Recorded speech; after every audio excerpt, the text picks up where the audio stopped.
When you see around the globe the maldistribution of wealth, the desperate plight of millions of people in underdeveloped countries, when you see so few haves and so many have-nots, when you see the greed and the concentration of power within, did you ever have a moment of doubt about capitalism and whether greed's a good idea to run on? Well, first of all, tell me, is there some society you know that doesn't run on greed? You think Russia doesn't run on greed? You think China doesn't run on greed? What is greed? Of course, none of us are greedy. It's only the other fellow who's greedy. The world runs on individuals pursuing their separate interests. The great achievements of civilization have not come from government bureaus. Einstein didn't construct his theory under order from a bureaucrat. Henry Ford didn't revolutionize the automobile industry that way.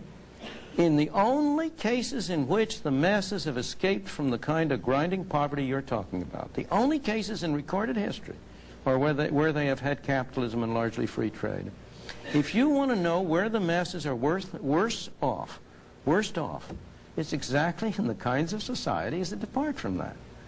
So that the record of history is absolutely crystal clear, that there is no alternative way so far discovered of improving the lot of the ordinary people that can hold a candle to the productive activities that are unleashed by a free enterprise system. But it seems to reward not virtue as much as ability to manipulate the system. And what does reward virtue? You think a communist commissar rewards virtue?